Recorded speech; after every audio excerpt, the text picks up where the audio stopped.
everyone, and thank you for coming back and joining us for our Q&A with the co-writer and producer of the short film Shoom's Odyssey, Claire Paoletti. It is such a pleasure to have you joining us from Paris today to talk about your beautiful film. I'd just like to start off to ask about how did you and your co-writer Julien Bisaro develop this story? Well, at first of all, hello everyone. I'm so happy to be there, even if I'm not there in person. But well, it's nice to be part of this beautiful festival. To answer to your question, the fact is that we start the story, which was a VR project, very short one, 2 minutes or 3 minutes, but it was already about a little owl going in the forest with a brother egg, let's say. And sadly, the project didn't materialize in the end. So, well, we just thought with Julien that it might be interesting to develop the story.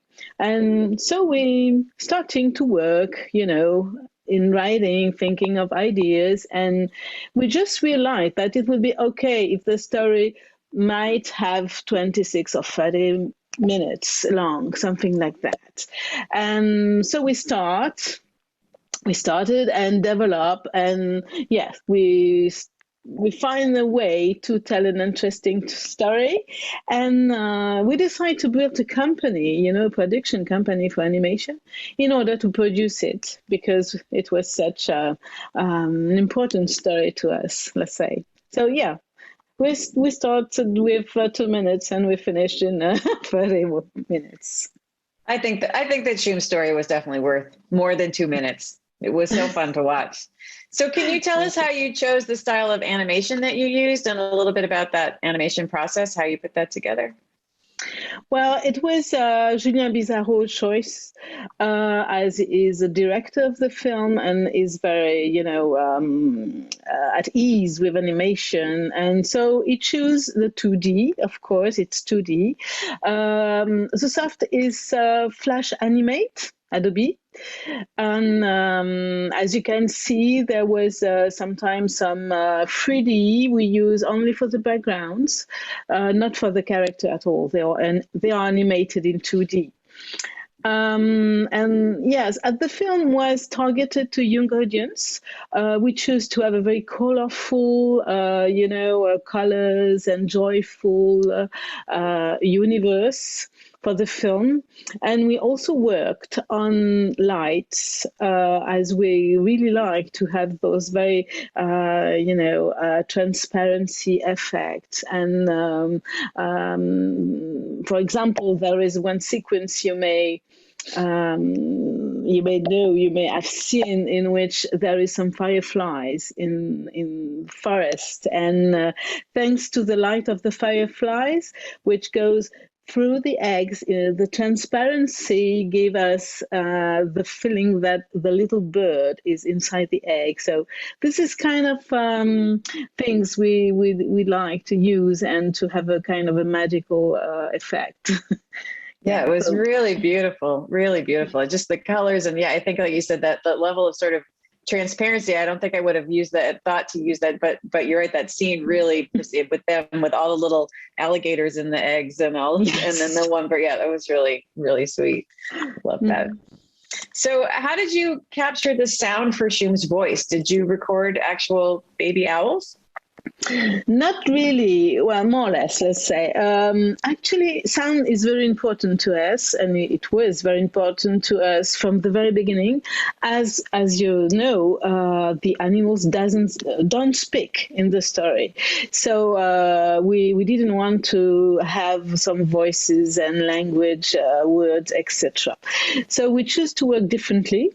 We chose to work with a sound designer, which is very well known in France, and he did a great work use different sounds of animals. Sometimes it's owl, or it's sometimes penguins, or monkeys, or even sometimes is some voices from children.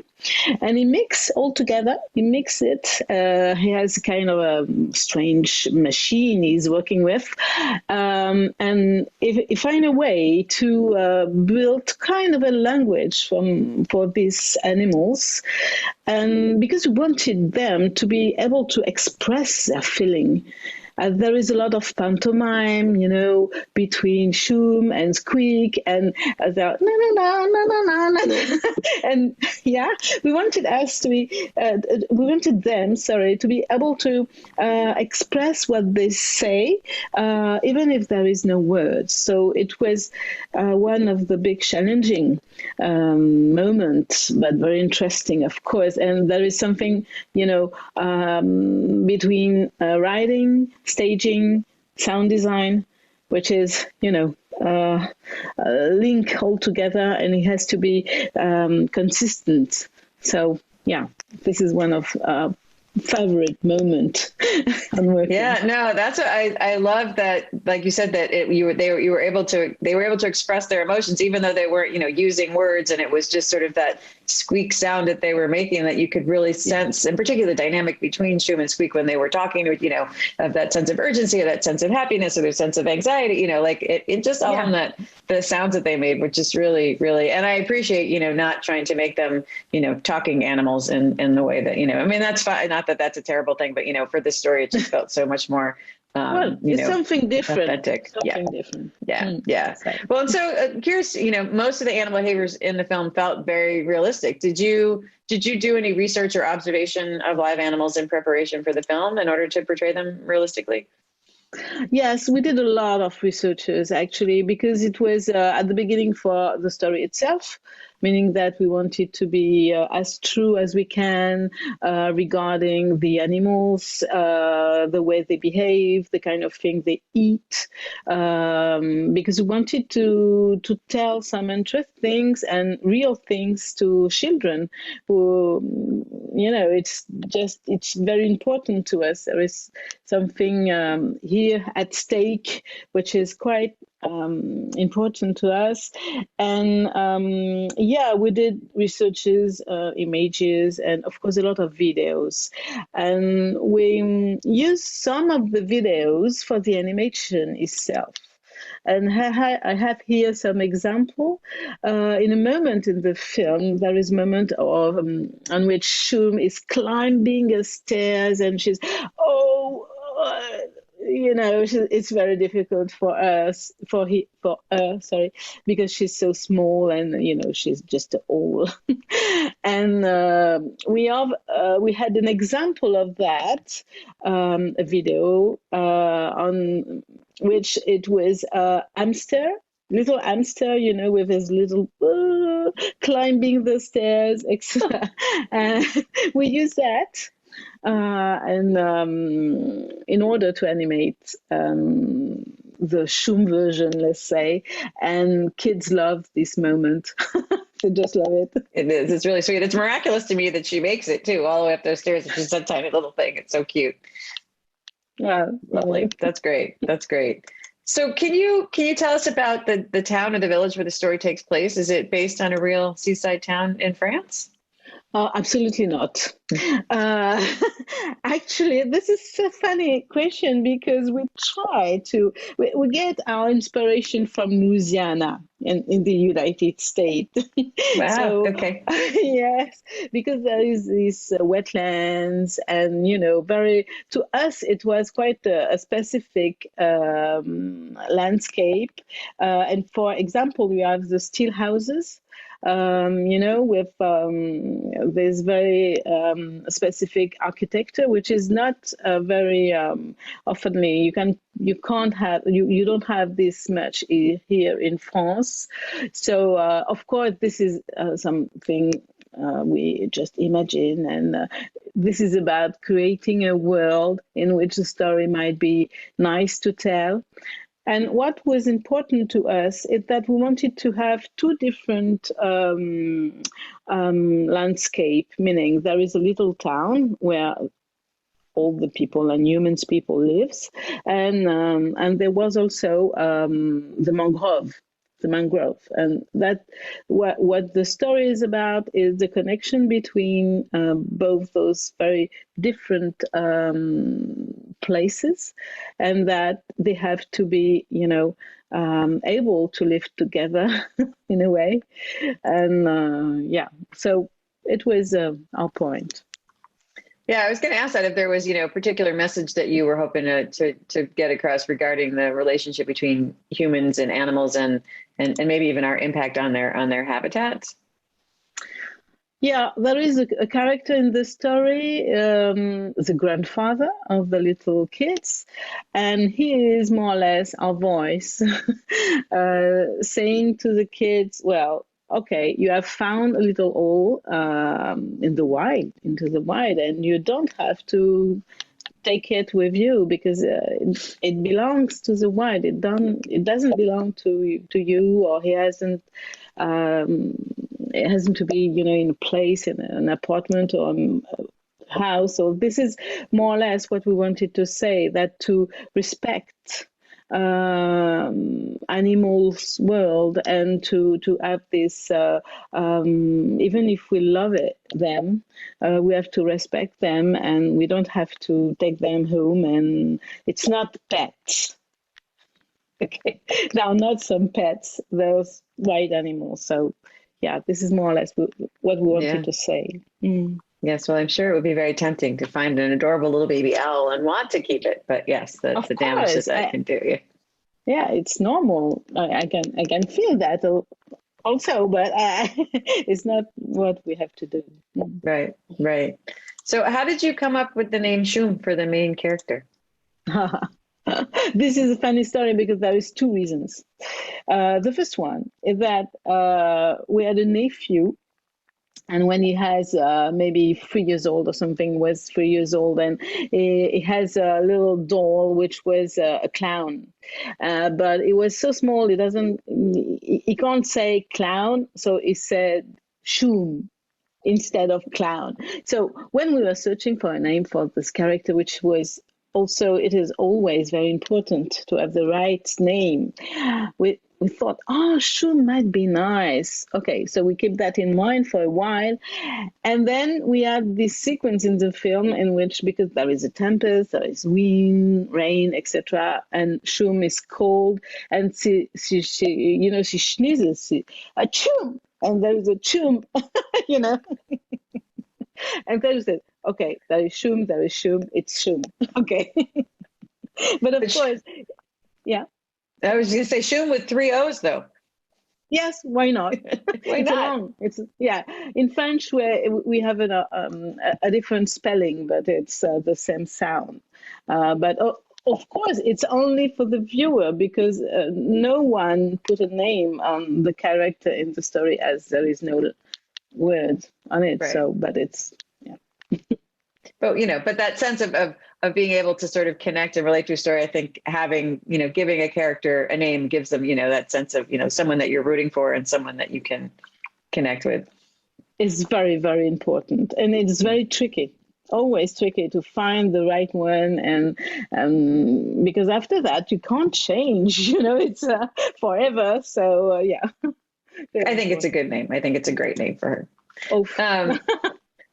So Shooom's journey reminded me a lot of a classic American children's book called Are You My Mother? Are you familiar with that book? Was that an inspiration at all for the story? Okay, it was not, because I didn't know it at this moment. I discovered it afterwards, which is very surprising, of course. But I've prepared for you a book what was very inspiring to us. It's this one. Can you see that? Yeah, Bébé Chouette. Very beautiful. Yes, Bébé Chouette, meaning maybe all. I'm not sure about the original title, but it's something like that. And the story is about three little owls, which are so sweet, and they're waiting for their mom. It's very simple, very short, but absolutely beautiful. Can you see? Oh, yes, yes. Yeah. That's So this is wonderful. more or less our inspiration for the very beginning, because as you can imagine, when we just decide to focus on old stories, said, okay, is there any other inspiration, other stories about owls that we can read or discover, etc. And this was the first one, and it was so tender and sweet. You can almost, have the Yeah, fluffy yeah. little animal in the end. So, yeah, Oh, that's this is. wonderful.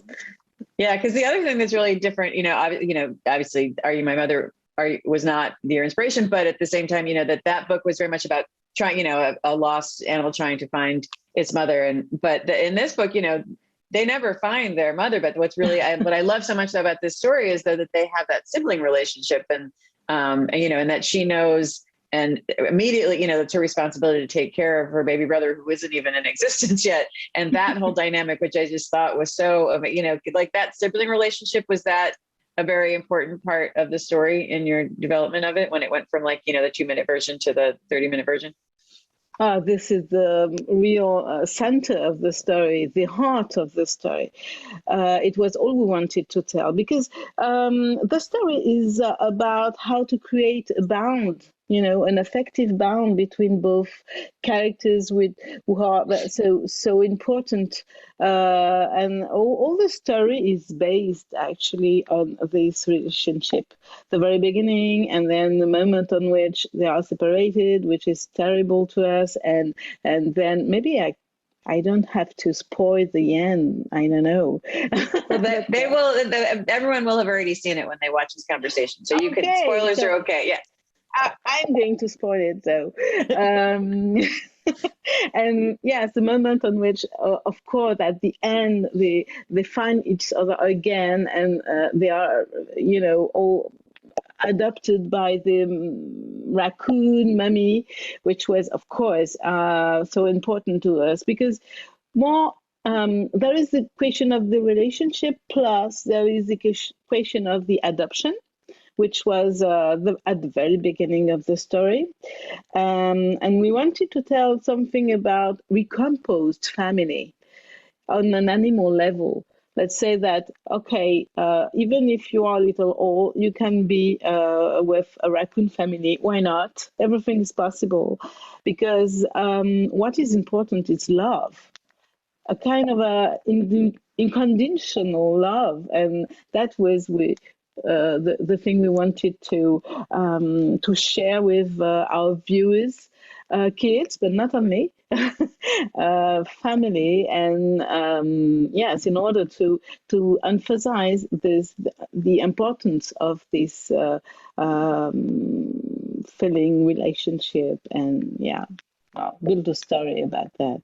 Yeah. And I think So it's universal. yeah, absolutely, absolutely. And how did you choose the raccoon as the family that ultimately they would become part of? I don't know. I think this is a good question. I absolutely don't remember.